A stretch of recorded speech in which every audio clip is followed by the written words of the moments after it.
Muy buenos días a todos. Les damos la bienvenida al taller Cómo armar un programa de seguridad para la construcción y no morir en el intento, organizado por la Comisión de Higiene, Seguridad y Ambiente del Consejo Profesional de Ingeniería Civil. Esta charla estará a cargo del ingeniero Jorge Elvira, ingeniero industrial y laboral. Las preguntas para el orador se realizarán a través de la opción Preguntas y Respuestas y serán respondidas al final de la presentación. Aquellas preguntas que por cuestiones de tiempo no lleguen a responderse serán contestadas por correo electrónico. Asimismo, a través de la opción del chat podrán realizar consultas de conexión u otro tipo de inconveniente a los usuarios de soporte identificados como MBL y FD.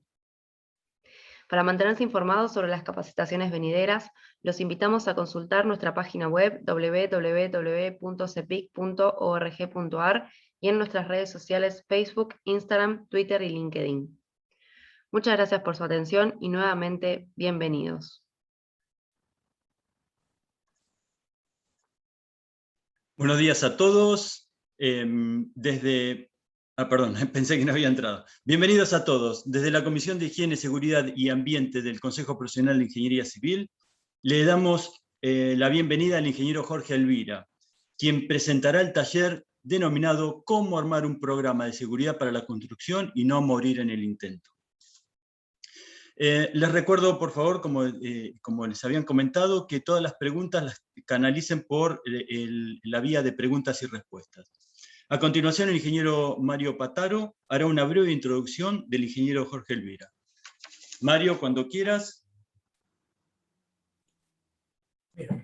Bueno, buen día a todos los matriculados e invitados a este taller. Es un altísimo honor contar con la presencia del ingeniero Elvira, profesional de vasta trayectoria en lo que es higiene y seguridad, ingeniero industrial, y quienes estamos hace muchos años en el tema lo conocemos con suficiencia, y creo que todo lo que él nos va a dar, transmitir su experiencia, ya que tiene una consultora que se dedica al tema, va a ser de mucha utilidad, tanto para aquellos que hace rato que estamos en la cuestión, como para los noveles profesionales que están incursionando en el tema. Así que quiero resaltar la personalidad, la sapiencia de él, y agradecerle enormemente que todo esto lo está haciendo en forma honorífica, en beneficio de todos los que estamos en la cuestión. Simplemente esto, así que adelante, Jorge, y desde ya nuevamente te agradezco. Bueno, muchas gracias por la presentación. Buenos días a todos. Espero estar a la altura de semejante presentación que me han hecho, pero bueno, vamos a tratar. Empezamos con la presentación.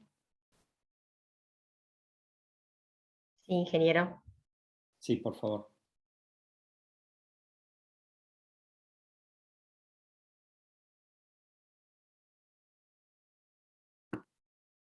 Bueno, aquí tenemos la carátula. Cómo armar un programa de seguridad para la construcción y no morir en el intento. Es un nombre que le pusimos tratando de poner un poco de humor en la situación. El tema es que, bueno, algunos de ustedes probablemente me conozcan, algunos de ustedes probablemente haya tenido que lidiar con programas de seguridad que pasaron por mi estudio. Hay muchas cuestiones que hacen que los programas de seguridad sean rechazados. Y vamos a tratar de darles un enfoque desde el punto de vista básicamente administrativo. No podemos hacer un enfoque técnico del contenido técnico de los programas de seguridad, que por supuesto algunas cosas vamos a mencionar, porque es tan vasto el campo de actividades alcanzadas por el decreto 911-96 de la construcción que es imposible hacer una referencia específica a una actividad. Son centenares o más, no sé.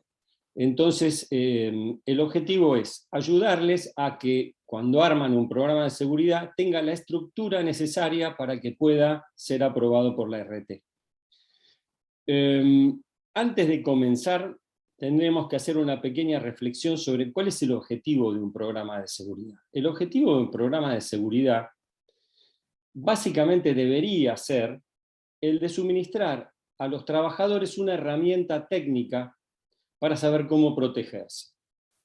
Ese debería ser el objetivo central del programa de seguridad. Lamentablemente está muy desvirtuado esto en la actualidad, y yo no conozco muchas obras, ni pocas casi, en las que si pregunto a los trabajadores si conocen el contenido del programa de seguridad, me vayan a contestar si lo conocemos.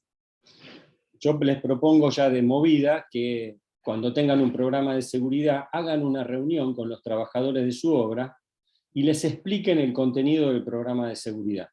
Aunque sea por encima rápidamente, pero que conozcan que ahí están las herramientas. Por otro lado, vamos a ver en futuras imágenes cuál es el origen de la exigencia de los programas de seguridad y cuál es, en definitiva, el objetivo que tiene. Pasamos a la siguiente diapositiva.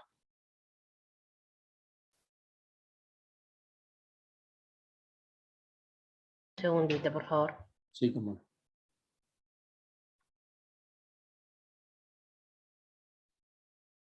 Bueno, la legislación de higiene y seguridad del trabajo se origina en la ley 19.587, que fue reglamentada con uso práctico por el decreto 351/79, y fue lo único que hubo hasta el año 96, en el cual se dictó un decreto específico para la industria de la construcción. El decreto 911/96, a similitud del decreto 351, es una especie de manual de medidas de prevención de riesgos. Y tuvo sucesivas reglamentaciones sobre temas específicos de prevención de riesgos. Nos vamos a remitir a aquellas que están vinculadas con los programas de seguridad. En la siguiente diapositiva vamos a comenzar con la resolución 231/96. Esta fue la resolución que estableció algunos parámetros básicos de aplicación de cuestiones que ya estaban previstas en el decreto 911. Vamos a la siguiente. ¿Qué es lo que establece la resolución 231/96? Condiciones básicas de higiene y seguridad. En el artículo 3, que es el de interés para nuestra charla, está establecida la obligatoriedad de contar con un legajo técnico en las obras. ¿En qué consiste en este legajo técnico? En una memoria descriptiva de la obra. Más adelante vamos a volver un poco sobre qué es lo que se necesita en una memoria descriptiva. Un programa de prevención de accidentes y enfermedades de acuerdo a los riesgos de la obra. Aquí está el origen del programa de seguridad. No está especificada una forma. Está establecido que tiene que haber un programa de prevención y punto. Luego, otros temas de fundamental importancia, que son el programa de capacitación, registro de evaluaciones, un organigrama del Servicio de Higiene y Seguridad en el Trabajo. Esto está más vale pensado para obras muy grandes, ¿no? Y un plano o esquema del obrador y servicios auxiliares, que también va a ser cuando corresponda. Hay infinidad de obras que no requieren este último punto. Pasamos a la siguiente. Como les dije, la resolución 231 creó la necesidad de contar con un programa de seguridad. Pero como no estaban especificadas las características que debía tener este programa de seguridad, la Superintendencia de Riesgo de Trabajo emite la resolución 51/97, que en la siguiente imagen vamos a ver de qué se trata. En su artículo 1, esta resolución 51 crea la necesidad de informarle a la ART la existencia de la obra. La empresa debe presentar entonces un aviso a su ART de que está realizando una obra. Es el famoso aviso de obra. Este aviso de obra debería ser presentado ante la ART con no menos de 5 días de anticipación, 5 días hábiles de anticipación al comienzo de la obra. Muy pocas veces se cumple, lamentablemente. Es decir, si vamos a hablar de un promedio, no sé la cifra, pero será un 15-20% del total, estimo yo, de obras que se notifican en término. La gran mayoría no se está denunciando a la ART en términos. Bueno, en su artículo segundo establece algunas características específicas las primeras características de un programa de seguridad. Lo primero que establece es cuándo se debe presentar un programa de seguridad. Uno piensa que a veces que en todas las obras hay que presentar un programa de seguridad. No es así. Los programas de seguridad se tienen que presentar cuando se cumpla alguna de las siguientes condiciones. La primera es cualquier tipo de tarea de excavación. La segunda, demoliciones. La tercera, construcciones de más de 1000 metros cuadrados o más de 4 metros de altura. Debería ser esto.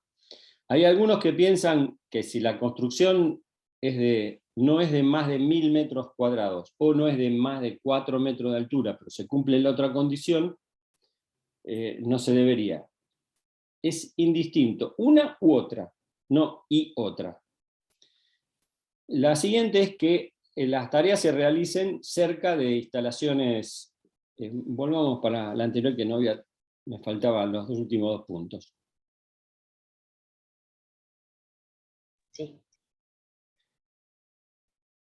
Una es que no esté en proximidades de instalaciones eléctricas de media o baja tensión.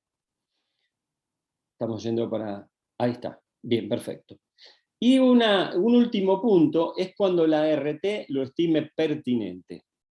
No conozco casos específicos que las ART estén pidiendo programas de seguridad, pero es una opción que está abierta y es válida. Bien, o sea, si se cumple cualquiera de todas estas condiciones, es obligatorio presentar un programa de seguridad. Lo que pasa es que los que estamos trabajando en el mundo real, nos encontramos muy frecuentemente con una situación muy común, que es que el comitente o el contratista principal o el que nos contrata, no a los profesionales sino a las empresas constructoras, exigen un programa de seguridad. De hecho, hay empresas que exigen programas de seguridad a cualquiera que le va a prestar cualquier tipo de servicios. Qué sé yo, a una empresa que va a hacer la preparación de comida en el comedor de una fábrica, le piden un programa de seguridad, que no tiene pie ni cabeza, pero bueno, está dentro de las políticas de las empresas, especialmente las grandes, indiscriminadamente pedirle programa de seguridad a cualquiera que vaya a entrar a su facilidad. Bueno, ahora sí, pasamos a la siguiente. El artículo tercero es, digamos que, el alma mater de este taller. Estas son las condiciones que sí o sí deben tener los programas de seguridad, alguna de ellas. Esto está específicamente establecido con esas letras que figuran sobre la izquierda de la pantalla, en el artículo tercero. Y esto es lo que ustedes tienen que ver cuando van a preparar un programa de seguridad, que esté todo, que no falte nada. Vamos a ir uno por uno. El primero dice, se confeccionará un programa de seguridad por obra o emprendimiento, ya sea contratista o subcontratista. A veces llegan programas de seguridad que implican 2 o 3 localidades, no localidades, sino domicilios distintos, y no puede ser. El domicilio tiene que ser único, a menos que sean números consecutivos sobre el frente de la misma calle, y una sola edificación. Por ejemplo, ayer justamente recibimos un par de programas de seguridad para la demolición de 2 casas linderas. Son 2 obras, por más que sean linderas y que en el futuro se van a unificar y van a ser un único edificio ocupando los 2 lotes. La empresa de demolición debe presentar un programa por cada domicilio. Bien, segundo punto, nómina de personal que se desempeñará en la obra. Aquí cuando hablamos de nómina de personal que se desempeñará en la obra, el objetivo que tenía quien redactó esta resolución fue que se indicaran los nombres, apellidos y números de documento de aquellas personas que van a desarrollar tareas en la obra. Eso sería lo ideal. basta con que se mencione de alguna manera qué personas van a desempeñarse en la obra. Muchas veces se presenta la nómina completa, la super a veces lo observa eso, deberían tratar de, a medida que va avanzando la obra, ir ajustándolo al personal que está presente realizando tareas. El tercer punto es una clara identificación de la empresa, del establecimiento y de la ART. Todo esto lo vamos a ver más adelante cuando veamos un modelito de programa de seguridad. Un punto de fundamental importancia, dicho esto con ironía, es la fecha de confección del programa de seguridad. Francamente, la verdad que no tiene la menor importancia, pero es un detalle que algunas ART rechazan el programa si no tiene la fecha de confección. ¿Por qué? Porque está puesto en el punto D, en el inciso D del artículo 3º de la resolución 51. Entonces no se olviden de ponerle la fecha de confección. El punto E, descripción de la obra y sus etapas constructivas, con fechas probables de ejecución. Esto tiene que estar, sí o sí, obviamente, en el programa, para que uno pueda comprender la magnitud de la obra, las características que va a tener, su duración. Luego, y este es otro punto muy importante, enumeración de riesgos generales que van a estar en toda la obra, y riesgos específicos por etapas, que son aquellos que van a estar en una etapa pero no en otras. Luego, por cada etapa de obra, las medidas de seguridad para estos riesgos que acabamos de mencionar en el inciso F. Y finalmente, y esto va a ser un tema para desarrollar también más adelante, será firmado por el empleador, el director de obra y el responsable de higiene y seguridad en el trabajo. O sea, todos los programas deben llevar las 3 firmas. Vamos para la siguiente. Bueno, vamos a comenzar ahora a analizar cómo completar un aviso de obra. Bueno, ya les dije al principio que probablemente algunos de ustedes me conozcan, yo trabajo para una ART, que aparece ahí en pantalla su logo, y tomamos un modelo de aviso de obra. Esto se hace normalmente a través de las páginas web de las distintas ART, y lo que va a salir impreso es esto, pero lo vamos a utilizar por una razón de simplicidad para poder explicar el llenado de las distintas partes del aviso de obra. Este aviso de obra es un documento que tiene un valor legal muy importante. Es la notificación oficial que le hace la empresa a su ART que va a desarrollar una actividad de construcción. Es muy importante el correcto llenado de este aviso de obra porque puede dar lugar a que la ART, si todo está mal llenado, busque algún pero en el momento de tener que responder ante la eventualidad de un siniestro. Entonces es muy delicada la corrección de su llenado. Vamos a la siguiente. Vemos la primera parte, vamos a ver el encabezado. Esto es más o menos uniforme en las distintas RT, puede tener algunas variaciones de formato, pero la primera parte es normalmente la que establece, la que contiene la información genérica de la obra. En primer lugar, la identificación. Vamos a dejar para más adelante los 3 cuadritos de arriba, aviso de inicio, suspensión, extensión, después lo vemos. Vamos a la identificación, razón social, contrato número, domicilio, localidad, estos son datos muy sencillos. Descripción detallada del tipo de obra. Dice descripción detallada, muy detallada, en 2 renglones no se puede hacer, pero es importante acá tener un buen resumen de qué es lo que se va a hacer, porque nos encontramos a veces que acá en descripción detallada de obra, de tipo de obra, dice construcción de edificio. Bárbaro. ¿Qué tipo de edificio? Hay que ser un poquito más explícito, tratar de desarrollar un poquito más el concepto para que quien lea esto lo entienda. Luego viene el domicilio de obra, con la calle, localidad, partido, provincia. Es importante para la RT que se completen los campos de persona a contactar en obra y el responsable del servicio de higiene y seguridad, con su nombre y teléfono. Nosotros sugerimos también poner el correo electrónico, porque por ahí los llamados telefónicos no llegan a destino, no hay señal, etc. Y queda, al tener correo electrónico, queda la posibilidad de una comunicación. Después viene otro intríngulis para muchos que presentan programas de seguridad, y que es el carácter en el que va a actuar la empresa.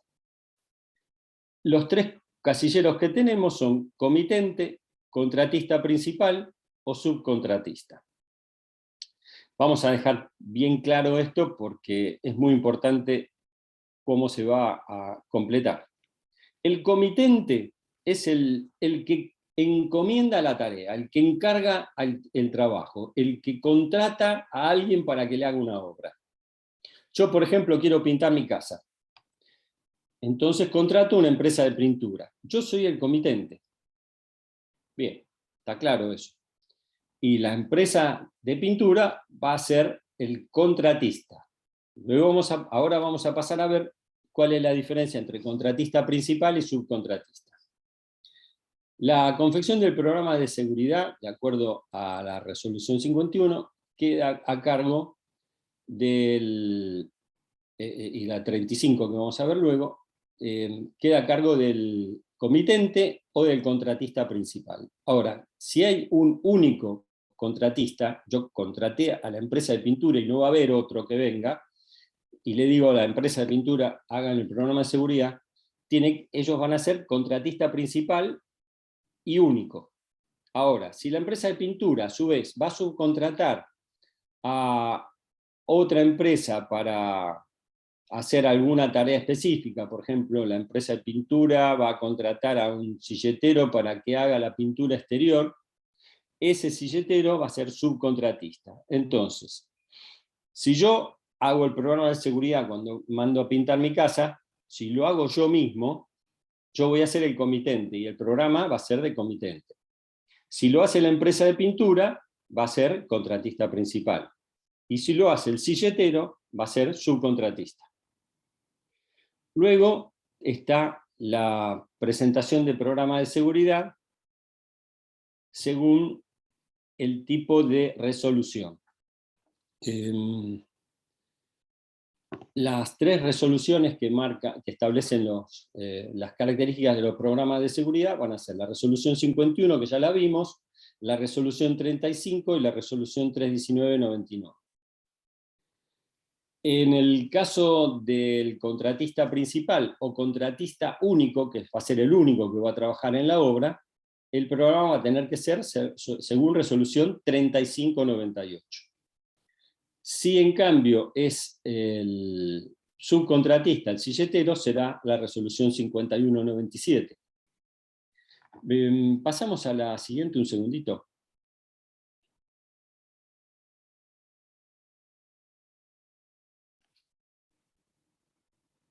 ¿Está ingeniero o más adelante?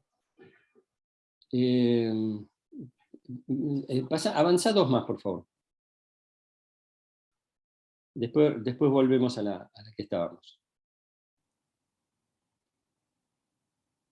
Bien, sí, volvamos para atrás. Sí.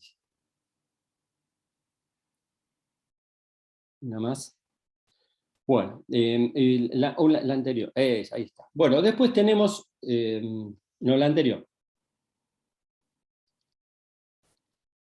Les pido disculpas que tenemos que hacer este movimiento de diapositivas de esta forma porque tuve yo un pequeño inconveniente con el compartir pantalla de mi computadora. Bueno, ¿Está bien? Sí, perfecto. El siguiente punto, luego vamos a ver con más detalle las distintas resoluciones y cuándo se marca cada una. Las fechas. Fecha declarada de inicio de obra, fecha estimada de finalización de la actividad en obra. Fíjense que, esto es una pregunta que muchas veces nos hacen, es fecha estimada de finalización de la obra. Cuando se hace un proyecto se establece cuál es la fecha de inicio prevista y cuál es calculada la fecha de finalización. Sabemos todos que hemos tenido alguna actividad en la industria de la construcción que es imposible determinar con certeza cuál va a ser la fecha de finalización. Esto es lo que se va a volcar. Estos dos datos, la fecha de inicio y la fecha de finalización, son muy importantes para tener en cuenta cuando se confecciona el programa, porque no puede haber diferencia entre el aviso de obra y lo que se indica en el programa de seguridad. Vamos a la siguiente.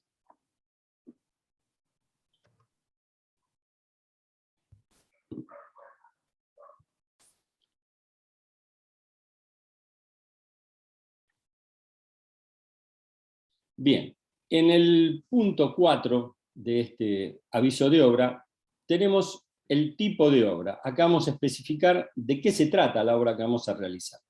Los campos a completar incluyen la superficie total a construir, el número de plantas y la cantidad de trabajadores que se estima que se van a desempeñar en la obra. Esto seguramente va a ser muy difícil el último punto va a ser muy difícil de determinar. Es una estimación, además, dependiendo de la etapa de la obra, puede variar enormemente, así que es una estimación y nada más. Pero la superficie a construir y el número de plantas son datos relativamente de fácil obtención. Entonces completen lo siguiente. Luego, en el resto del punto 4 hay que marcar cuál va a ser el tipo de construcción que se va a realizar. No, lo que debería hacerse aquí es marcar un único casillero, porque muchas veces nos encontramos con que marcan varias cosas y con marcar una sola ya es suficiente para identificar el tipo de obra que se va a realizar. Por ejemplo, si se va a construir un edificio de 9 pisos, lo que va a haber que marcar es en el punto 4.2, el segundo casillero donde dice edificio de pisos múltiples. Si se va a construir una casa, será el primero, viviendas unifamiliares, etcétera, etcétera. Ahora, si vamos a trabajando en una planta, en la construcción de un galpón para una fábrica, será industria manufacturera, etcétera. Aquí con marcar un casillero sería lo adecuado y lo ideal, dependiendo del tipo de obra que se va a llevar a cabo. Vamos al siguiente. Este es otro casillero otra serie de casilleros muy importantes porque permiten tener un pantallazo rápido de las características desde el punto de vista de seguridad a tener en cuenta para la obra. Y son las actividades que se van a desarrollar. Las primeras que nos vamos a encontrar son las excavaciones y las demoliciones por sus riesgos enormes y específicos. Entonces es muy importante no dejar de marcarlo y marcarlo correctamente, teniendo en cuenta la profundidad de las excavaciones. Recuerden que mayores a 1,20 m están alcanzados por las resoluciones 503 o 550, y las demoliciones de edificios de al menos 3 metros de altura o que se afecte a algún tipo de estructura portante, que también están alcanzados por la resolución 550. Luego tenemos los medios de izaje. Medio de izaje se refiere a cualquier tipo de elemento que se utilice para izar cargas, desde una roldana con una soga hasta un montacargas con todas las características técnicas correspondientes. El segundo casillero es más de 1000 metros cuadrados de superficie cubierta. Muchas veces nos encontramos con que en el sector anterior que vimos del aviso de obra, marcan que la superficie total va a ser de 2.500 metros cuadrados, por ejemplo. Y después no está, tildado el casillerito de más de 1000 metros de altura, tiene que haber congruencia. Proximidad a línea de tensión, uso de silletas o andamios colgantes o balancines, más de 4 metros de altura, montajes electromecánicos, hormigón, estructuras metálicas, etcétera, etcétera. Todo lo que se vaya a utilizar o lo que se vaya a hacer en la obra tienen que marcarlo aquí. Nos estamos encontrando en los últimos tiempos muchos avisos de obra que vienen casi en blanco. Te ponen, por ejemplo, hace poquito una empresa que hacía instalaciones de aire acondicionado, marcó solo instalaciones. Cuando nos ponemos a mirar el programa, iban a instalar un equipo central, tenía una serie de tuberías colocadas a 7 metros de altura, no tenía marcado más de 4 metros. Iban a utilizar algunos elementos de izaje, no estaban marcados. Bueno, fíjense de completar esto correctamente. Luego viene la firma del empleador. Esto, como los avisos de obra ahora hay que hacerlos todos a través del sistema, ya no tendría importancia. Esta es la forma de completar el aviso de obra cuando se presenta. Una cosa importante que no les dije: cuando no tenemos un domicilio concreto de obra, la calle tal, número tal, lo que deben hacer es indicar las coordenadas del punto de ingreso a la obra. Esto con el celular es bastante fácil de obtener, y ponen las coordenadas que le saca el Google Maps, por ejemplo. Bien, pasamos a la siguiente. Estuvimos hablando de la resolución 5197, que estableció básicamente las características que tiene que tener el programa de seguridad del que había hablado la resolución 231. Ahora, al año siguiente de haber emitido la resolución 51, la SRT consideró correctamente necesario atender algunos temas más específicos, que es el caso de cuando concurren a la misma obra diversos contratistas. Entonces emitió la resolución 3598. Pasamos a la siguiente. Como yo les dije, en una obra pueden concurrir diversos contratistas. La idea es que haya un programa de seguridad global para toda la obra. Ese programa de seguridad está en cabeza originalmente del comitente de la obra, o sea, de quien va a encargar la obra. Pero la resolución 35 establece también la posibilidad de que entre el comitente y el contratista principal se haga un acuerdo para que el contratista principal, que va a ser el que va a subcontratar al resto, genere ese programa de seguridad único para toda la obra. Esto es lo que comúnmente se hace. Las personas que encargan tareas o quienes actúan como comitentes generalmente no tienen RT, no tienen el conocimiento suficiente, no van a tener la obligatoriedad de contratar servicios de higiene y seguridad. Por eso le encomiendan al contratista principal la creación de un programa de seguridad mal llamado único, porque no va a ser el único, pero que sí va a ser el global, y que tiene que contener la totalidad de las tareas que se van a llevar a cabo en la obra, desde el comienzo hasta el fin, independientemente de quién las haga. Bien.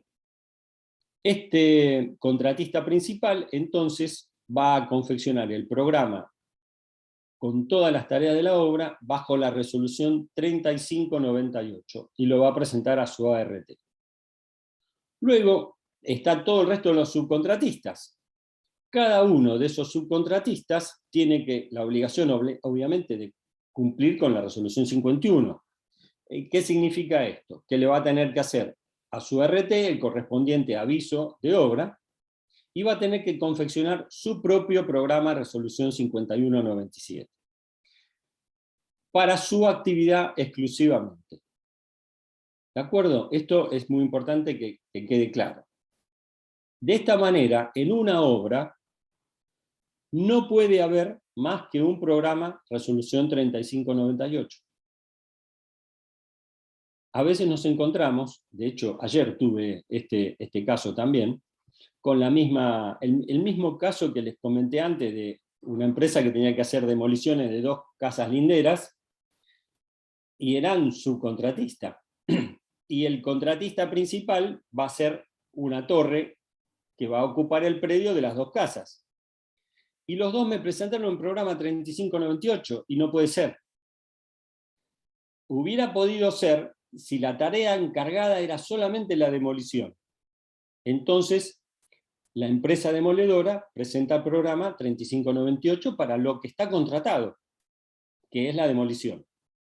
Y a partir de la fecha de finalización de la demolición, el otro contratista podía haber presentado su 35 para el resto de la obra.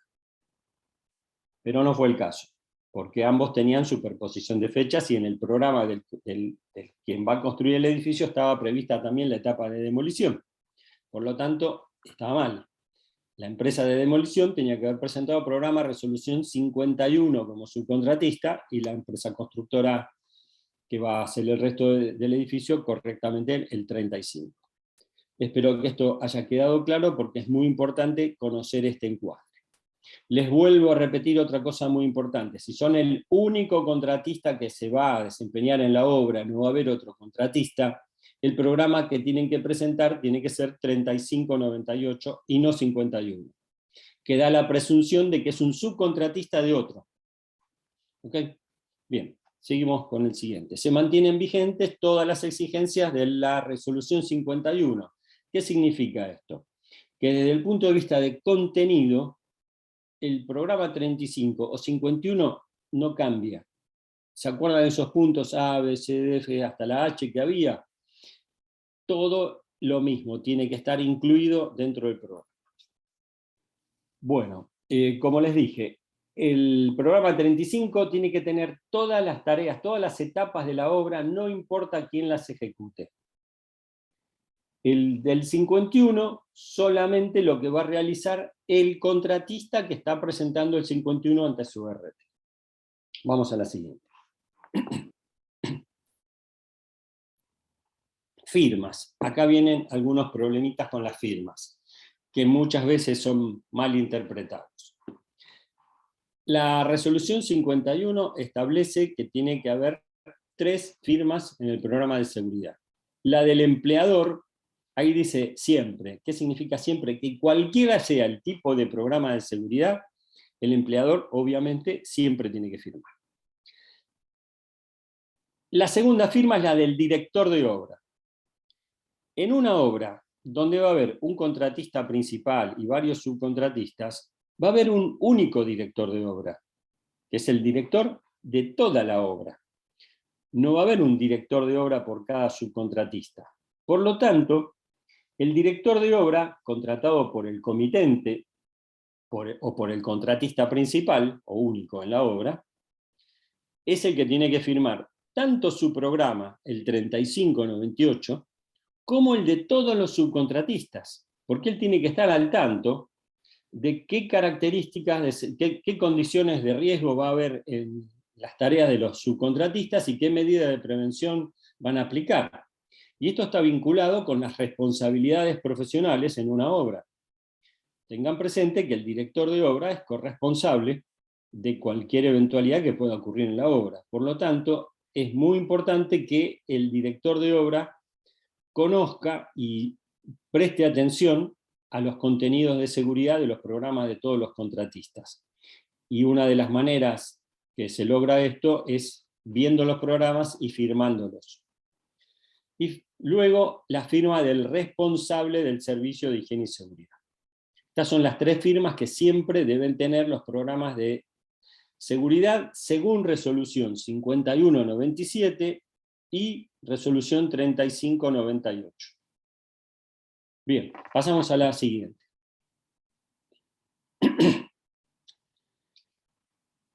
¿Qué hojas tienen que estar firmadas? Todas las hojas del programa, incluyendo, hay muchas veces que se presenta la nómina que bajan de la página web de las ART, como nómina del personal que va a trabajar en la obra. Bien, esa también tendría que estar con las 3 firmas, después que la bajan. Las firmas deben estar aclaradas debidamente. En el caso del empleador, nombre y apellido suficiente. Si es una empresa, sería aconsejable, no es exigible, que se agregue el cargo que tiene. El programa de seguridad tiene que tener, en todos los programas de seguridad, tanto del director de obra como el responsable de higiene y seguridad, tienen que incluir aclaración, título habilitante, número de matrícula y consejo profesional que le emitió. Un ejemplito lo que está abajo, a modo así simplemente ilustrativo. que nosotros siempre le recomendamos al pie de los programas incluir este cuadrito para facilitar las firmas: empleador, director de obra, higiene y seguridad y RT. Ahora bien, hay obras que no tienen un director de obra, no requieren. Por ejemplo, vuelvo al caso de que yo contrato una empresa para pintar mi casa. ¿Se requiere la existencia de un director de obra con las funciones que la legislación establece para un director de obra? No, eso corresponde, por ejemplo, para la construcción de un edificio, que hay planos para presentar, habilitaciones municipales, etc. Pero para contratar una empresa de pintura no se requeriría un director de obra. ¿Qué hacemos en este caso? El tema es que la resolución 51 pide que el programa esté firmado por el director de obra. Por lo tanto, tiene que haber una firma de director de obra.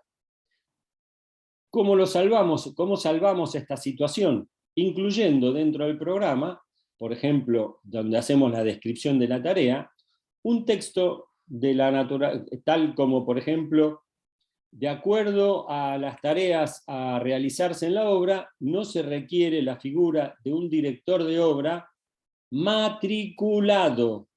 Esta es la palabra clave, porque director de obra va a terminar firmando a alguien como director de obra. Lo que podemos eximirnos es de que esa persona tenga que poner título, matrícula y consejo profesional, porque si no se requiere, no se requiere. Entonces lo aclaramos en el programa. Por la naturaleza de las tareas a realizar, no se requiere la figura de un director de obra matriculado, con lo cual el programa puede estar firmado por alguien que no esté matriculado. Entonces sería, por ejemplo, en el caso de esta imagen, diría Sergio Kruger. Punto. Ojo, obviamente esto tiene que ser coherente con el contenido del programa, porque si el programa implica algo que pueda requerir un profesional matriculado, cuando revisamos los programas vamos a prestar atención a ver si tiene la matrícula correspondiente o no. ¿Ok? Bueno, pasamos a la siguiente. Esto es un cuadro resumen de lo que vimos hasta acá. Va a haber un comitente, que es el que encarga el trabajo. Va a contratar a un contratista principal para hacer la obra, o, si no se requieren subcontratistas, a un contratista único. Entre ellos tienen que acordar la presentación de un programa de seguridad, resolución 3598, o la confección sin presentación si fuera el comitente y no tiene RT. Normalmente queda a cargo del contratista principal. Luego tenemos distintos subcontratistas. Cada subcontratista va a presentar a su RT su respectivo programa de seguridad. Según resolución 5197, como vimos ya la resolución antes, o lo que no vimos todavía, resolución 319. La resolución 319 es para obras repetitivas de corta duración. Si el subcontratista va a estar menos de 7 días corridos en la obra, puede presentar ese tipo de programa. ¿De acuerdo? Ahora, ¿qué pasa cuando hay monotributistas que se subcontratan? No tienen RT, por lo tanto no van a presentar programa. Lo que se exige habitualmente es el pago del seguro de accidentes, capacitación, que cuenten con los elementos de protección personal. Nosotros recomendamos que también tengan su propio programa de seguridad, aunque no lo pueden presentar en ningún lado porque no tienen a dónde presentar. Pero que tengan un programa que nos muestren que tienen un reconocimiento de los riesgos de las tareas y cuáles son las medidas de prevención que van a aplicar. Bueno, pasamos a la siguiente. Este es un modelo, lo que vamos a ver a continuación, es una propuesta nuestra de modelo simplificado de carátula del programa de seguridad. Muchas veces nos encontramos con programas de seguridad que tienen en la carátula un título rimbombante enorme: Programa de Seguridad, Resolución 5197. Empresa Constructora SRL. Punto, nada más. La segunda hoja, un índice. Punto 1, identificación de la empresa. Punto 2, solo índice, sin más contenido. En la tercera hoja, datos de la empresa, bla, bla, bla. En ninguna hoja, y menos en las primeras, hay datos que permitan establecer que ese programa de seguridad va a ser para una determinada empresa y con un contrato determinado para el RT y en un lugar determinado. Por lo tanto, no sirven para nada. En esas hojas, por lo menos nuestra ART, la ART para la que trabajo, no le ponemos nunca el sello de aprobado si está aprobado el programa. Le pondremos nuestra firma como que forma parte, pero no van a tener el sello ahí. ¿Qué puede haber mejor que contar con el sello de aprobado en la misma carátula del programa? Por eso es que les recomendamos utilizar un formato de este tipo, o como a ustedes les parezca, pero que tenga toda esta información. Vamos a la siguiente. Bueno, ¿cuáles son los datos? Siempre tengan presente la resolución 51 con el punteo de los ítems que tiene que contener. Están los datos de la empresa, el nombre, el quit, el domicilio, el teléfono y el correo electrónico. Es muy importante que nos pongan teléfono y correo electrónico dentro de las carátulas de los programas para que podamos identificarla y comunicarnos en forma efectiva con la empresa, por una aclaración, por pedido de información adicional, por lo que fuera. El segundo punto están los datos de la ART. Básicamente, el nombre, el número de contrato, el domicilio, y no estaría mal aquí agregarle el número de teléfono de emergencias. Luego viene la ubicación de la obra. El domicilio con calle y número, localidad, tipo de obra. Cuando vamos a hablar acá de tipo de obra, será lo mismo que ponemos en el aviso de obra, es construcción de vivienda unifamiliar, por ejemplo. Algo resumido, pero que nos dé una idea de qué tipo de obra se va a realizar, nada más que eso. Las tareas que va a realizar la empresa, cuyo programa estamos confeccionando, la información de quién es el contratista principal, la fecha de inicio y la fecha de finalización prevista de la obra. Esto, recuerden, las fechas tienen que coincidir plenamente con lo que declararon en el aviso de obra. Una diferencia implica que el programa no se puede aprobar. Vamos a la siguiente. Los datos del profesional de higiene y seguridad. Bueno, acá hay una... recomendamos poner el título completo, la matrícula, consejo profesional, número de teléfono y correo electrónico. Cada vez más las comunicaciones se están haciendo por correo electrónico. Y este dato que ya le dije que era tan poco importante, pero que es necesario, que es la fecha de confección del programa de seguridad. Recomendamos, les vuelvo a repetir, el dejar al pie de todas las hojas del programa el cuadrito con los 4 espacios para que firmen empleador, director de obra, higiene y seguridad y la RT. Esta carátula nos facilita a quienes leemos el programa verificar que estén la mayor parte de los datos administrativos que pide la resolución 51. Fíjense que están los datos de la empresa, los datos del RT, los datos de la obra, la fecha de confección, los datos del responsable de higiene y seguridad, fecha de inicio y finalización. Son unos cuantos de los requisitos que nos pedía la resolución 51, todos juntos en la carátula, simplificando las cosas. Bueno, pasamos a la siguiente.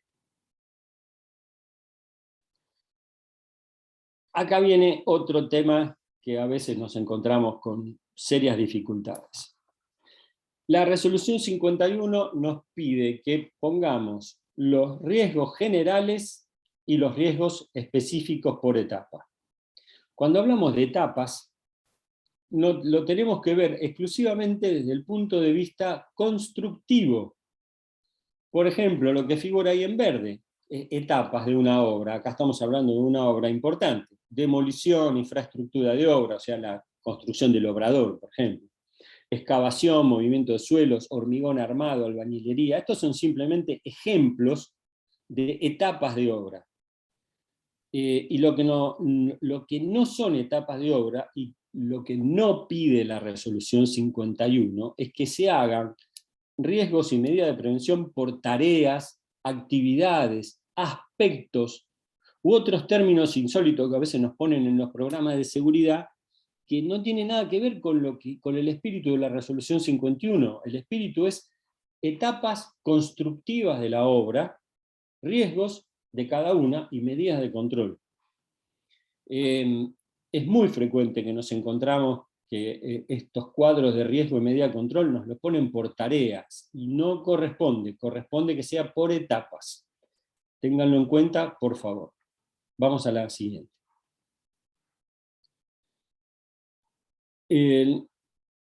La Resolución 51 también nos pide una descripción de la obra y las etapas constructivas con fechas probables.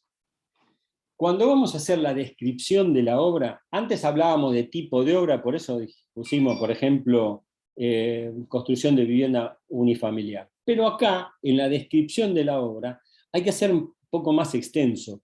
Tienen que pensar que el que va a leer el programa de seguridad, cuando lea lo que ustedes pusieron, tiene que entender de qué se va a tratar la obra.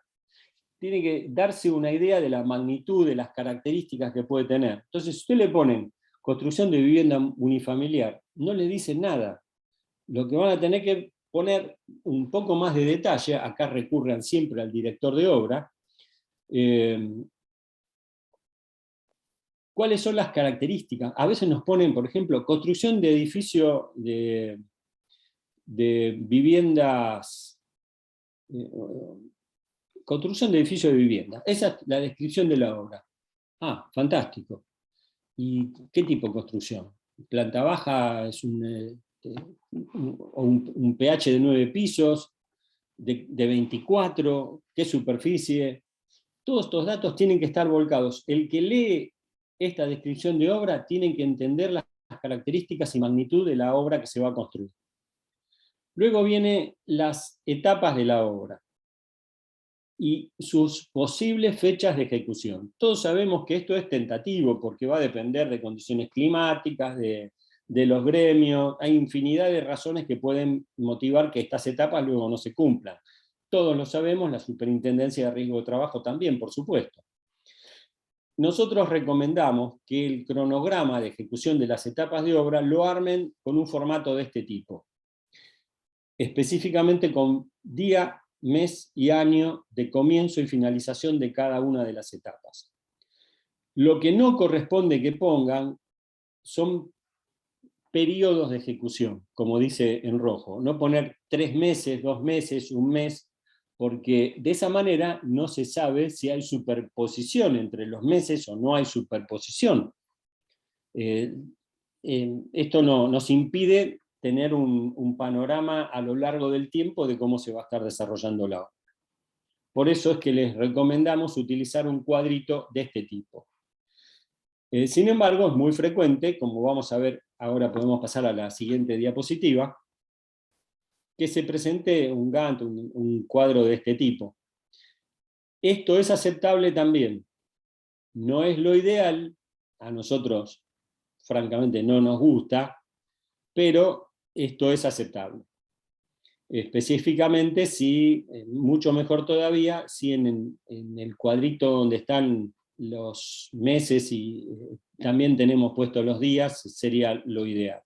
Especialmente cuando una etapa no está previsto que se comience el primer día del mes. Pero bueno, es un cronograma que muy frecuentemente se presenta. Ok, pasamos a la siguiente. Como les dije, la Resolución 51 pide, por un lado, los riesgos generales de la obra, y por otro lado, los riesgos específicos de cada etapa. Los riesgos generales son aquellos que van a estar independientemente de la etapa en la que estamos. El que lamentablemente hemos tenido que incorporar desde hace 1 año y medio atrás es el riesgo de contagio por coronavirus. Este riesgo es un riesgo general de la obra, está en toda la obra, por lo tanto tiene que ir como riesgo general, no puede ir como riesgo de una etapa, porque no hay ninguna etapa que tenga exclusiva, que por sí sea generadora de este riesgo, por lo tanto no tiene que ir en los riesgos por etapa. A veces nos vienen programas que en cada etapa ponen riesgo de contagio por COVID. Riesgo de contagio, no, y es incorrecto. Tiene que estar como riesgo general. Después, entre las etapas, tengan mucho cuidado de no incluir cosas que no tienen nada que ver con una etapa de obra, que es muy frecuente que nos encontremos, y que entre las cuales tenemos armado de andamios. Armado de andamios no es una etapa de obra, a menos que la empresa se dedique a hacer armado de andamios, en cuyo caso sí, es obviamente una etapa de obra. Pero si no, es una actividad accesoria para alguna etapa de obra, el armado de andamios. ¿Queda claro esto? Entrega de PP no es una etapa de obra. Uso de herramientas, soldadura, son cosas que nos encontramos muy frecuentemente. Estos riesgos podrían llegar a ir en riesgos generales de obra, si es que se van a utilizar en varias, por lo menos en varias de las etapas, y no en todas. Aparte, vamos a ver después que armado de andamios, entrega de PP, uso de herramientas o soldadura, no son riesgos, son tareas. Y lo ponen a veces también como riesgos. Y estas cosas no son riesgos. Vamos a verlo más adelante. Pasamos a la siguiente. Estos riesgos tienen que estar vinculados con lo que establece la resolución 3197, sobre lo que nos vamos a extender, pero el que le interese verlo puede buscar la resolución esta de la Super, que establece que los riesgos pueden ser incendio, exposición a ruido, cortes, atrapamientos, caída de personas a nivel o de altura, caída de objetos y materiales. Estos son los riesgos que hay que reconocer tanto como generales como en las distintas etapas. Por ejemplo, el riesgo de incendio puede ser un riesgo general, así como modelo. Riesgo ergonómico puede ser un riesgo general. Hay algunos que van a ser más específicos de alguna etapa en particular. Bien, tengan en cuenta esto porque no hay que poner cualquier cosa como riesgo. Habría que ajustarse a la enumeración que contiene la resolución 31. Vamos a la siguiente. Acá tenemos otra sugerencia. Esto se puede hacer como a ustedes les parezca más conveniente. Esto es una sugerencia de algo que hace más claro la correspondencia entre etapa, riesgo y medida de prevención. Tener un cuadrito de este tipo, donde, por favor, no presten atención al contenido, que está puesto simplemente a modo de ejemplo, ¿no? Hay una etapa en particular, hormigón, los riesgos que puede haber en esa etapa, y cuáles son las medidas de prevención. Lo mismo pasa con el siguiente de instalaciones, y así sucesivamente. Esta es una forma. Otra forma muy sencilla sería poner un título que diga hormigón, a continuación otro título que diga riesgo de la etapa, y a continuación otro título que diga medida de prevención, sin necesidad de armar un cuadro. Como ustedes quieran, pero lo importante es que pueda encontrarse una correlación concreta entre etapa, riesgo y medida de prevención. Ahora, ojo, ustedes antes hicieron un cronograma, ese que les dijimos con fecha de inicio y finalización para cada una de las etapas. Estas etapas que ustedes detallaron en el cronograma, 1, 2, 3, 4, 5, las que fueran, tienen que coincidir plenamente con todas las etapas que van a incluir en este cuadro. No puede ser que en el cronograma haya una etapa que luego no figura dentro de este cuadro. Tiene que haber una plena correspondencia. Y viceversa, tampoco puede haber un detalle de etapa dentro de este cuadro que no esté puesto en el cronograma. O sea, que utilicen el cronograma completo para, a partir de allí, replicar las etapas y desarrollar los riesgos y las medidas de control de cada una de las etapas. Bien.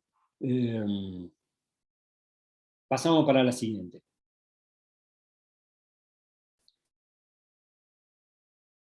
Se pueden incluir, hay muchos programas de seguridad que nos vienen con anexos o agregados luego del tema de los riesgos por etapa, de medidas de prevención genéricas, o normas generales de seguridad, como dice acá. Es totalmente válido que en una etapa pongan riesgo de, no sé, de caída de altura por uso de andamios. Como medida de prevención, ver norma general para uso de andamios. Y luego viene la medida, la norma agregada. Esto es válido, es aceptable. Pero tengan en cuenta que muy frecuentemente los programas de seguridad se arman con la estructura de copiar y pegar. No dejen cosas como normas generales para riesgos que no van a estar presentes en la obra. ¿Bien? Por ahí nos encontramos que programas de seguridad que tienen una norma general para uso de silletas, pero resulta que en ninguna de las etapas de la obra se desprende que vaya a utilizarse silletas para nada. Entonces, esto es un motivo de rechazo del programa, porque están reconociendo a través de la norma general un riesgo de uso de silleta, pero que no está ni en el aviso de obra ni en el resto del programa. Entonces, no agreguen cosas que no hacen específicamente a la obra. Pasamos a la siguiente. Hemos visto todo lo que está en el mundo de las obras de construcción que van a llevar su tiempo de ejecución de distinto tipo, de tareas alcanzadas por el decreto 911, pero hay empresas que se dedican a realizar tareas siempre las mismas y de poca duración. La Superintendencia de Riesgo de Trabajo en el año 99 emitió una resolución específicamente para atender estos casos particulares, que es la resolución 319. Pasamos a la siguiente. ¿Qué dice la resolución 319-99? Que no contiene solamente la creación de este tipo de programas, sino que trae otras cosas muy importantes. La primera es que cuando hay una obra con distintos subcontratistas, tiene que haber una coordinación de actividades de higiene y seguridad. Esa coordinación está a cargo del contratista principal o del comitente, normalmente del contratista principal. O sea que un profesional que actúe como responsable de higiene y seguridad de un contratista principal tiene la responsabilidad de controlar que todos los subcontratistas estén cumpliendo con la normativa de higiene y seguridad y que estén coordinadas todas las actividades. El artículo segundo contiene un listado de acciones primarias relacionadas con esto. Exceptúa el comitente de realizar la coordinación cuando se designe en forma expresa a un contratista principal. Ratifica las responsabilidades que creó el artículo cuarto del decreto 911-96, las responsabilidades en cuanto a la prevención de riesgos en las obras. Y ahora vamos a lo que nos interesa específicamente. Define como obra de carácter repetitiva y de corta duración a la que realiza un empleador siguiendo siempre el mismo procedimiento de trabajo y cuyo tiempo de ejecución no excede los 7 días corridos. Cuando dice días corridos, incluye sábado y domingo. O sea que no es días hábiles, son días corridos. Y son 7. Cuando veamos, vamos a volver sobre este tema de los 7 días, porque hay que tener en cuenta que si se declara el inicio de la obra el 1 de noviembre y se pone como finalización el 8 de noviembre, porque uno dice 1 más 7, 8, está declarando 8 días, y ya no sirve el programa 319. Hay que tener mucho cuidado con eso, porque el día 1 se cuenta también. Entonces, del 1 al 7 tendría validez en este ejemplo. Vamos a la siguiente.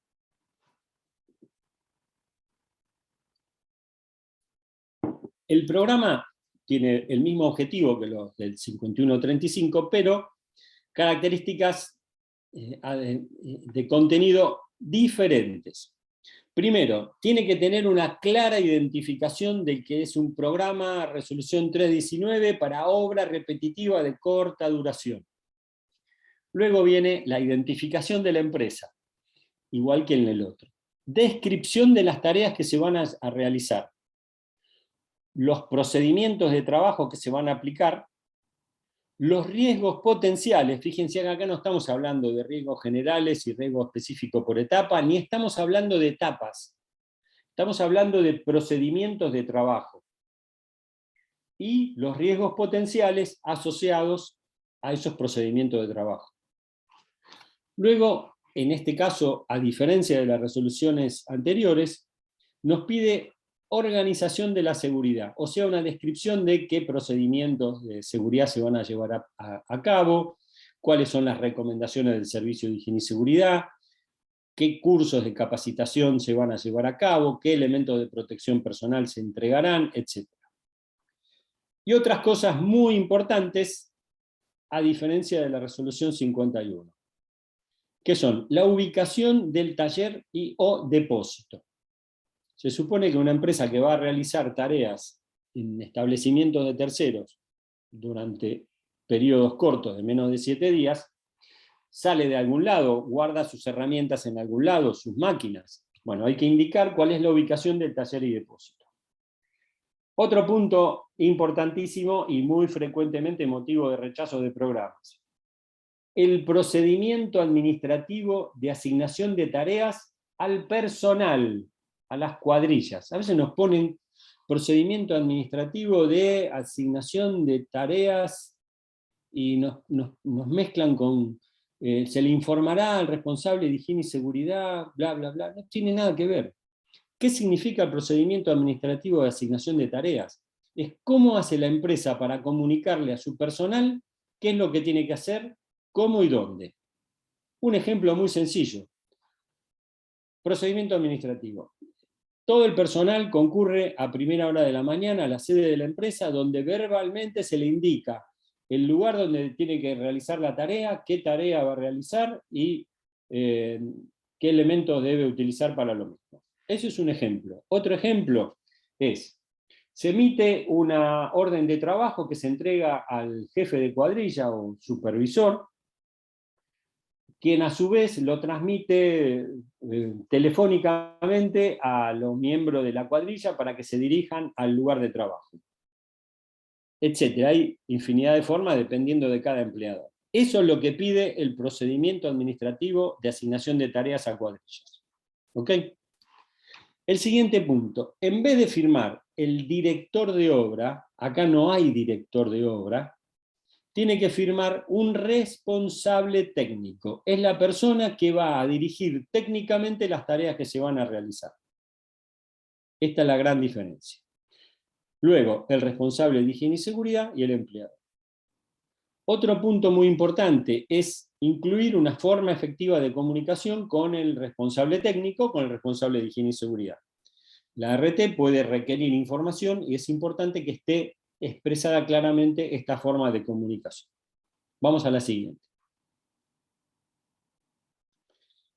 Vemos acá las firmas, comparándolo con las firmas que vimos antes de las resoluciones 51 o 35. La firma del empleador, el responsable técnico. Acá no hay un requisito de título, matrícula, nada de esto, porque no es director de obra, y el director de obra es el que tiene sus funciones reglamentadas legalmente. Y finalmente el responsable de servicio de higiene y seguridad. Estas son las firmas que sí o sí tiene que tener el programa 319. Si un programa viene diciendo representante técnico en vez de responsable técnico, lo tenemos que rechazar porque no cumple la resolución 319. Si ponen jefe técnico o alguna cosa por el estilo, se rechaza. Del mismo modo que cuando hablamos de los 35, 51, si nos ponen jefe de obra, encargado de obra o algo por el estilo, no se puede aprobar. Tiene que decir director de obra. Bien, pasamos a la siguiente. Las firmas, como dijimos antes, deben firmarse todas las hojas.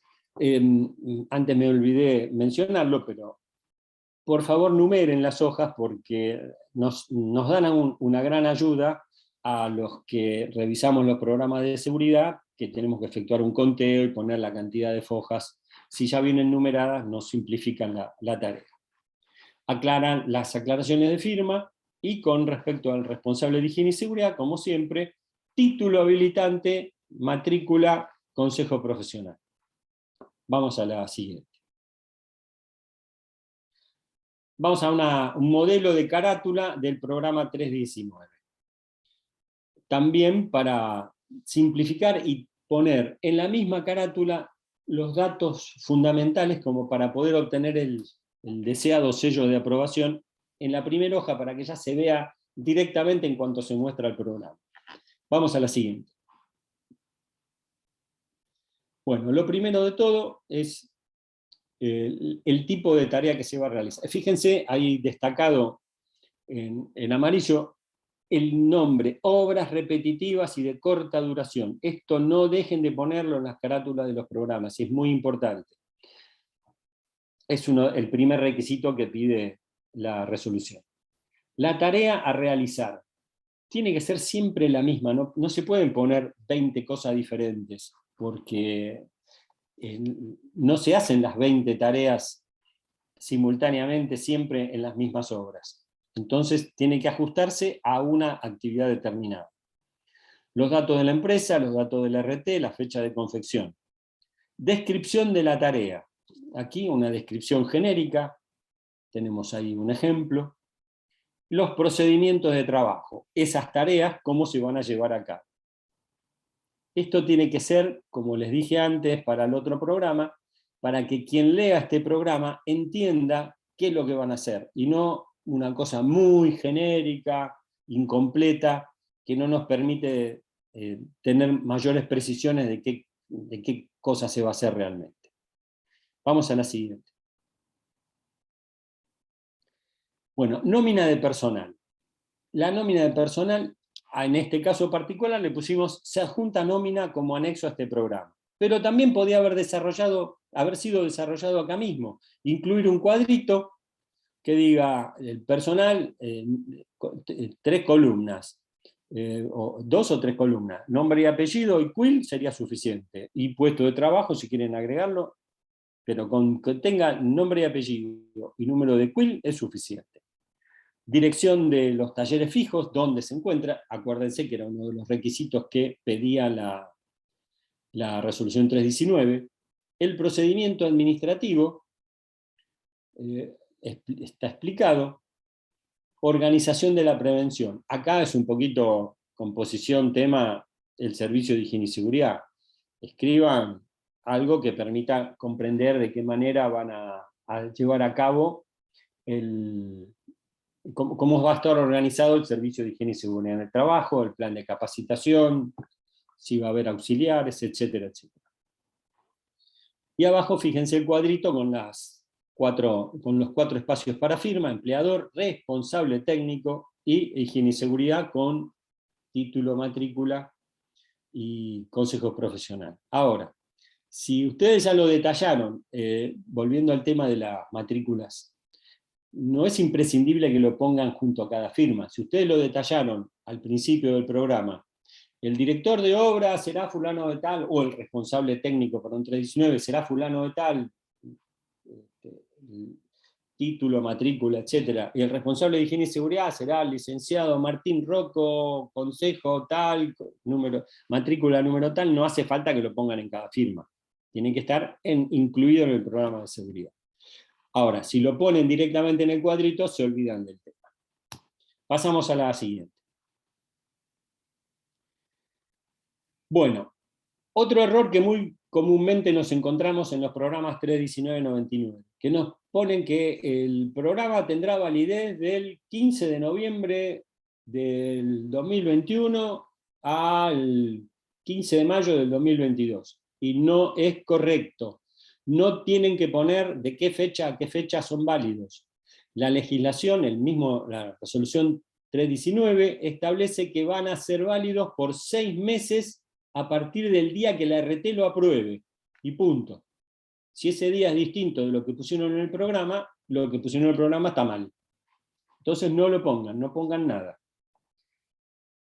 Como les dije, no se pueden incluir actividades diferentes. A veces nos encontramos con programa 319 que nos ponen que la empresa va a hacer herrería, reparaciones de hormigón, instalación de pisos, instalaciones eléctricas, instalaciones sanitarias. Es incorrecto, porque es muy difícil que vaya a haber una obra de menos de 7 días que vayan a hacer toda esa tarea. Si van a tener actividades frecuentes de menos de 7 días, con semejante variedad, van a tener que presentar un programa 319 por cada una, para que en cada obra esté realizándose lo que dice el programa, y no que el programa contenga un montón de cosas que no se van a estar haciendo en la obra. Otra cosa muy importante, no se pueden incluir en un 319 ningún tipo de actividades que estén alcanzadas por las resoluciones 503 o 550. De ninguna manera y bajo ningún concepto. Así vayan a durar un día o 2 días, actividades alcanzadas por 503 o 550 deben llevar un programa 51 o 35 según corresponda. No puede estar incluidas en un 319 de obras repetitivas de baja duración. Como les dije antes, no se requieren etapas de obra ni cronogramas. Acá las tareas son de 7 días nada más, no tiene sentido hablar de etapas. Para eso están los procedimientos de trabajo sin fechas, dependerá de cada obra. Después, cada vez que van a utilizar el programa 319, o sea que van a ir a hacer una obra alcanzada por este programa, por la resolución 319, deberán presentar a su RT el aviso de obra correspondiente, con el plazo de duración. Lo que no se puede hacer es que te presente un programa de seguridad 319 en un lugar determinado, con aviso de obra del 1 al 7. Y después te presento otro programa del 8 al 14. Y después te presento otro del 15 al... No.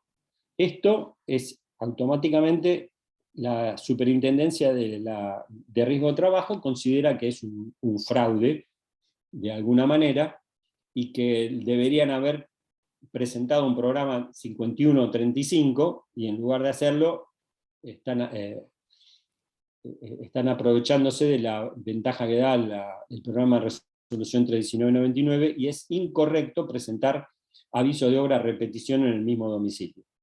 Así que cuídense de esto, porque incluso hay empresas que utilizan este sistema para no tener la contratación del servicio de higiene y seguridad, lo cual es otra forma de fraude, especialmente con sus propios trabajadores. Pasamos a la siguiente. Bueno, no vamos a entrar en mucho detalle sobre las resoluciones 550 y 503, salvo para el análisis desde el punto de vista de los programas de seguridad. Las resoluciones 503 y 550 se refieren a actividades de excavaciones y de demoliciones. ¿Cómo afecta esto a los programas de seguridad en sí? De ninguna forma. Vamos a la siguiente, por favor. Los programas de seguridad tienen que contener todas las etapas de la obra, entre las que van a estar incluidas las demoliciones o excavaciones, los riesgos y las medidas de prevención correspondientes. Tienen que estar en el programa. Ahora, muy posteriormente a las resoluciones estas, la 51 y la 35, la Superintendencia de Riesgo de Trabajo crea nuevas exigencias a través de las resoluciones 550/11 y 503/14, que implican la existencia de más documentación. Pero estas resoluciones no dicen nada respecto de la incorporación de esta documentación dentro de los programas de seguridad, con lo cual los programas de seguridad no son alterados de ninguna manera. Lo que piden estas resoluciones, que la documentación forme parte del legajo técnico del cual el programa de seguridad también va a formar parte. Por lo tanto, no existe ningún tipo de obligación legal de presentar ante la RT las resoluciones, la documentación de estas resoluciones.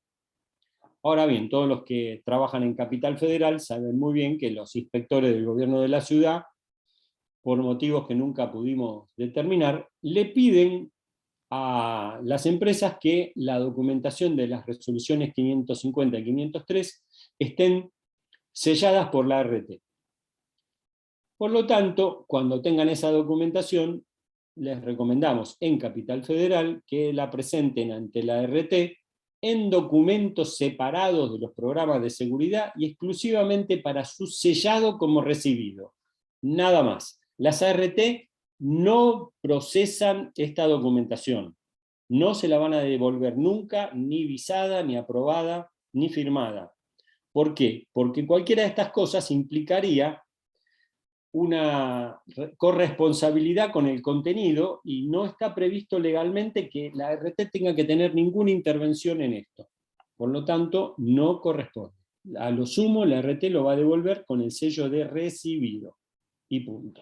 Les vuelvo a reiterar, no existen fundamentos legales para que se tenga que presentar esta documentación ante la ART. Bien, pasamos a la siguiente. O sea, estas resoluciones no alteran los programas de seguridad. Vamos a algunas recomendaciones generales. No olviden, cuando van a presentar un programa de seguridad a la ART, no olviden todos los datos, toda la información que se requiere. En este momento, la mayor parte de las ART, si no todas, están recibiendo los programas de seguridad por medios digitales. No olviden adjuntar una copia del aviso de obra cuando presentan el programa de seguridad. Nosotros recomendamos, lo que pedimos, por ejemplo, a los asegurados de la ART para la que trabajo, es que nos manden un archivo en formato PDF, compuesto por el aviso de obra, el programa de seguridad completo, incluyendo la nómina de personal, y si no lo tienen desarrollado dentro del programa, el anexo de prevención de COVID-19. Todo en un único archivo en formato PDF. Tengan en cuenta que las ART tienen que procesar esta documentación, agregarle la documentación que ellos mismos producen, en algunos casos es una certificación de aprobación del programa, en otros casos, como nuestro, por ejemplo, le agregamos los sellos y firmas a todas las hojas del programa, en forma digital, y va sumando peso digital, y los servidores tienen límites. La Super, por ejemplo, tiene un límite de archivos adjuntos de no más de 20 megabytes, por lo tanto, lo que pedimos es que los programas que nos lleguen no pesen más de 14, 15, cuando mucho megabytes, nosotros le tenemos que agregar 4 o 5 megabytes más, y después esto tiene que llegar a la Super. Pero bueno, es un tema. Controlen que sean correctos el nombre de la RT, el número de contrato y los números telefónicos de la RT, en especial el de atención de emergencias. Vamos a la siguiente. Estamos en recomendaciones generales. Les vuelvo a reiterar el tema de la correspondencia entre las etapas y las fechas. Cuando ustedes hacen el aviso de obra, ponen la fecha de inicio y finalización de la obra, pero también si hay resoluciones 550 o 503 involucradas, van a poner el comienzo y fin previsto de estas actividades, en la parte de abajo de los avisos de obra. Tengan en cuenta que esto es una de las cosas que nosotros controlamos, que tengan correspondencia plena con lo que pusieron en el cronograma de etapas de obra. Las fechas tienen que ser exactamente las mismas. Si hay una variación, no podemos aprobar el programa. Luego, también verifiquen que el domicilio de la obra coincida plenamente. A veces nos encontramos diferencias entre lo que pusieron en el aviso de obra y en el programa de seguridad. Hay obras que tienen múltiples numeraciones, porque son sucesivas, lo sacan de un plano, por ejemplo, y por ahí tienen la calle tal, número 250, 252, 254, y a veces ponen en el aviso de obra un número y en el programa de seguridad otro. Con eso ya tampoco podemos aprobar el programa. Vamos a la siguiente. Las firmas, volvemos a hablar de las firmas. Todas las hojas tienen que estar firmadas. La Superintendencia de Riesgo de Trabajo autorizó la presentación digitalizada de programas de seguridad. Pero ¿qué pasa? Esto es sujeto a evaluaciones específicas por las áreas legales. Se trata de un documento con implicancias legales, como dice ahí. Nuestra recomendación, y que es la que aplica la ART para la que nos desempeñamos, es que al tratarse de un documento con implicancias legales, quien firma tiene que prestar conscientemente su conformidad con el contenido del programa, por lo que las firmas tienen que estar puestas de puño y letra, porque las firmas pegadas no aseguran que la persona cuya firma aparece ahí realmente sea quien tiene conocimiento pleno del contenido del programa. Este es el criterio de prevención ART, que ha motivado muchas veces, muchas discusiones con los distintos profesionales que nos dicen todas las ART lo aceptan menos prevención. Bueno, el criterio ha sido ese, pero al margen del criterio específico de una ART, les vuelvo a reiterar, este es un documento con implicancias legales y una firma pegada no nos da garantía de conocimiento del firmante presunto del contenido del programa. Luego, todas las firmas deben estar debidamente aclaradas y en forma legible, sin infinidad de programas que nos llegan con una firma y una aclaración hecha por alguien que uno lo mira y no logra descifrar qué es lo que han escrito. Si utilizan un cuadrito como el que yo les dije, ya preimpreso con el nombre y apellido de los firmantes, se simplifica mucho la situación, tanto para ustedes como para el que va a revisar el programa. Vamos a la siguiente. Otro tema muy fastidioso para los que revisamos programas de seguridad es la redundancia. Aparte, la redundancia es fuente generadora de errores. Hay veces que nos encontramos programas que en cada etapa tienen, o en varias de las etapas tienen el mismo riesgo. Y en cada una de las etapas desarrollan una o dos páginas completas de las mismas medidas de prevención. O otro error muy común es que varias veces en el programa, y sin motivo aparente, ponen la fecha de inicio y finalización de la obra. Lo ponen en la descripción de la tarea, después va a estar en el cronograma, después lo vuelven a poner. Y como les dije antes, hay mucho copia y pegue en la confección de programas de seguridad, y una vez que te olvidaste de hacer un copia y pegue adecuado, te quedó una fecha que no corresponde, y el programa va a ser rechazado. Otro tema que está vinculado con esto de la repetición de las mismas medidas de prevención una y otra vez, es que a veces hay que pensar que la predisposición del que está leyendo un programa de seguridad puede ser inversamente proporcional al tamaño del programa. ¿Qué quiero decir con esto? Que cuando uno recibe un programa que tiene 120 hojas, lo primero que va a hacer es pensar, 120 hojas me tengo que fumar de este programa. Entonces, consideren que un programa que reitera cosas y las dice una y otra vez, puede generar muy fácilmente un error y es totalmente redundante. Otra cosa, no incluyan índices o sumarios en los programas de seguridad. ¿Por qué? Por lo mismo, pueden generar errores. Con esto de copia y pegue, ustedes lo que pueden hacer es generar un índice y después en el interior del programa no se respeta el índice. Entonces, como el índice no suma nada, no agrega nada, no pierdan tiempo haciéndolo.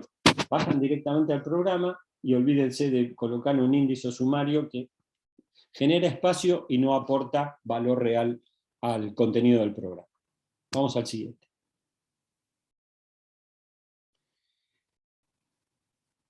No agreguen material que no esté vinculado directamente con el programa de seguridad. Últimamente, de bastante tiempo a esta parte, nos hemos encontrado con que se ha generalizado prácticamente la incorporación de textos en los programas de seguridad que no hacen al programa de seguridad en sí. No están previstos en ninguna de las 3 resoluciones. Ahí tenemos algunos ejemplos. Responsabilidades. La responsabilidad del capataz es esta, la del director de obra es esta, la de higiene y seguridad, que son objetivos, son responsabilidades de resultado y no de ejecución, bla, bla, bla. normas contractuales, requisitos para monotributistas. Esta documentación no forma parte del programa de seguridad. No debería estar incluida en un programa de seguridad. Si ustedes quieren, ¿por qué no tiene que estar incluido? Porque todas estas cosas, diga lo que diga el programa de seguridad, están regidas por normativa legal. Y la normativa legal es la única que es válida. Por lo tanto, pongan lo que pongan acá en el programa, no altera lo que dice la legislación, que es lo que realmente vale. Entonces, esto es un agregado inútil, que complica el contenido del programa. Si ustedes quieren firmar algo en particular con sus contratantes, o que tanto el responsable de higiene y seguridad con la empresa que lo contrata, o con la empresa subcontratista o contratista con el comitente, redacten y firmen documentos aparte, no dentro del programa de seguridad. En general no son motivo de que se rechacen los programas, a menos que alteren el espíritu de la legislación. Por ejemplo, hemos visto programas en que dice que el responsable de higiene y seguridad firmante del programa no será el profesional que visita la obra, sino que será tal otra persona. Eso es ilegal. El responsable que firma el programa es el responsable de higiene y seguridad de la empresa para la obra, y por lo tanto es quien tiene la obligación de realizar las visitas mensuales, periódicas, semanales a la obra. Entonces, lo que vayan a poner en el programa que vaya en contra de la legislación es motivo de rechazo. Bien, cuando armen los cuadros de riesgos, investiguen bien los riesgos potenciales propios de cada etapa y verifiquen que todos tengan asociada la medida de prevención correspondiente. No dejen algún riesgo sin medida de prevención y no pongan una medida de prevención que no tenga un riesgo. Bien, vamos a la siguiente.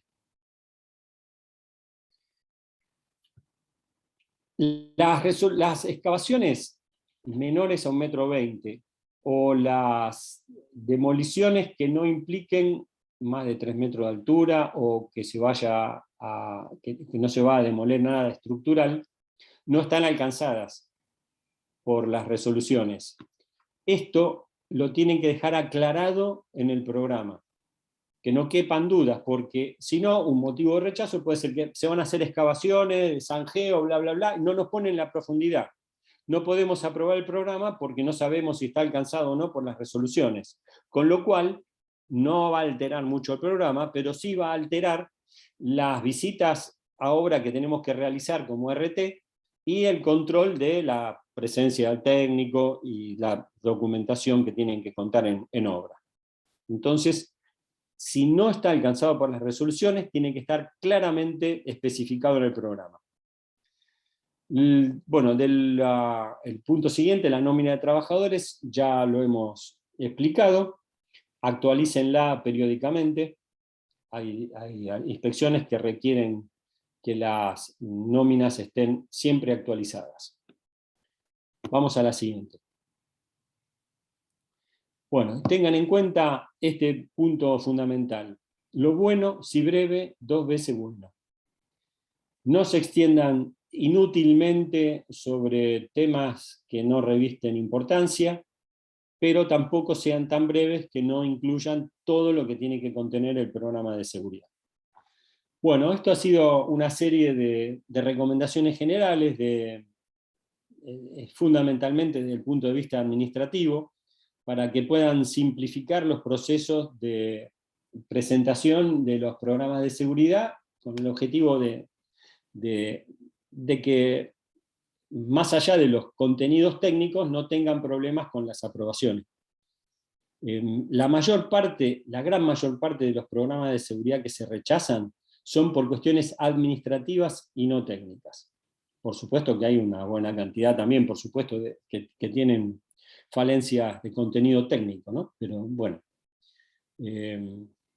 la mayoría son por este tipo de cuestiones administrativas. Ese es el objetivo que buscamos con esta charla, que espero no haberlos abrumado y aburrido mucho.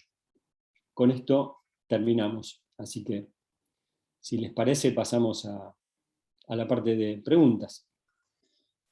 Perfecto, Jorge, quedamos así. Yo tuve algunos problemas con con el audio y se me perdieron algunos audios, tal vez algunas preguntas ya las hayas respondido en aire, pero te voy a decir a ver las que yo tengo acá.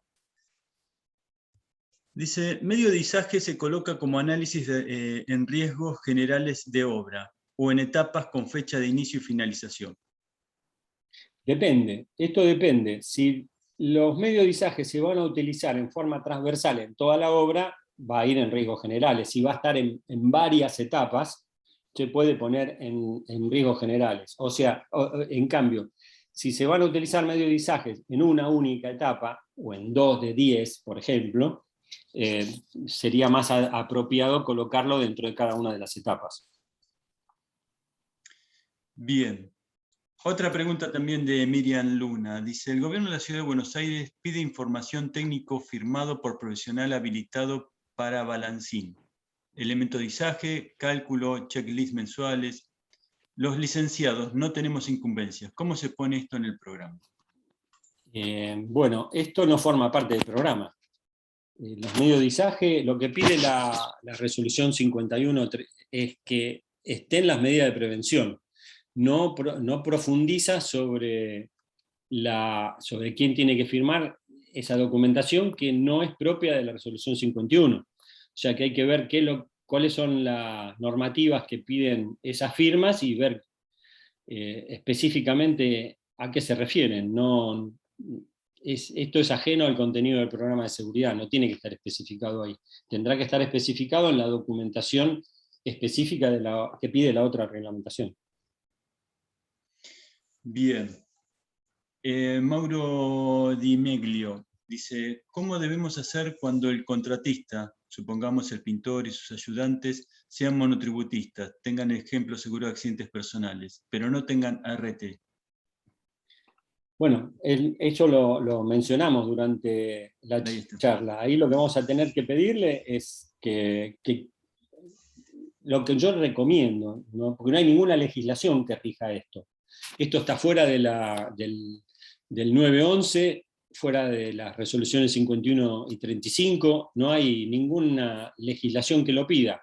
Yo lo que recomiendo es pedirles que tengan un programa de seguridad propio, que demuestren, no le podemos tampoco pedir que cumplan con la normativa del formulario de entrega de elementos de protección personal, pero que tengan una capacitación dada por un profesional de higiene y seguridad sobre prevención de riesgos, que cuenten con los elementos de protección personal que nos demuestren de alguna manera que lo están cumpliendo. Esas son las recomendaciones que les damos para el tema de los contratistas, más allá del seguro de accidentes personales con la cifra adecuada correspondiente. Bien, y tenemos dos preguntas finales de Alan Ferruti que dice, cuando mencionas que el programa de seguridad bajo la resolución 319-99 no puede verse alcanzado por la resolución 550 y 503, ¿se refiere a que esa empresa no puede realizar excavaciones y o demoliciones o que tampoco pueden ingresar a trabajar dentro de una excavación? Muy buena pregunta, ambas. No pueden hacerla, no pueden hacer esas tareas directamente, ni pueden, por ejemplo, alguna vez hemos recibido un programa de seguridad para una empresa que hace unitado, y que iban a hacer una pequeña tarea de 2 días de duración en una submuración. No pueden hacerlo con un 319, de ninguna manera, pues no pueden estar dentro de la excavación. Bien. Y aunque otra no que hagan la excavación. dice también Ferruti, dice, las ART aceptan la figura de corresponsable de higiene y seguridad, el cual también puede cumplir las horas profesionales. No. La legislación establece que tiene que haber un responsable de higiene y seguridad. No puede haber corresponsables. Es un responsable de higiene y seguridad. Bueno, quedaron algunas preguntas más que se responderán después vía mail. Que eso quedará como tarea tuya, Jorge, así que No hay problema. muy buena la presentación, tuvimos un buen grupo de gente presente, así que muy interesante lo que has propuesto y la verdad verdad que queríamos agradecerte desde la Comisión de Higiene, Seguridad y Ambiente del CEPIC, por lo menos de mi parte. Así que bueno, de mi parte quería agradecerte. Así que muchas gracias por la presentación, muy interesante y muy nutrida. Muchas gracias a ustedes por darme el lugar porque lamentablemente nunca a ninguno de los profesionales de higiene y seguridad nos han enseñado nada absolutamente de cómo hacer un programa de seguridad. Por lo menos si nos enseñaron algo, no fue que sean completos y sencillos. La idea es que sean completos y sencillos para que no nos rompamos la cabeza demasiado al confeccionarlos, los que lo confeccionan, y al leerlos, los que nos toca leerlos. Así que bueno, muchas gracias. Sí, mira, estaría interesante como se hizo con la COVID y todo, normalizar los procedimientos. Entonces, ¿qué pasa? Para poderlos comparar, para lo que fuera, sería mucho más práctico si estuviera un poco como normalizados los programas. Porque eso sería beneficioso para todos, porque uno ya sabe cuál es la estructura, qué es lo que va adelante, cómo continúa, cómo se desarrolla. Sería una buena propuesta generar una normativa a ese respecto. Pero bueno, quedará para otro momento eso. Bueno, muy bien. Bueno, muchas gracias. Creo que ahora cierra la parte institucional del CEPIC.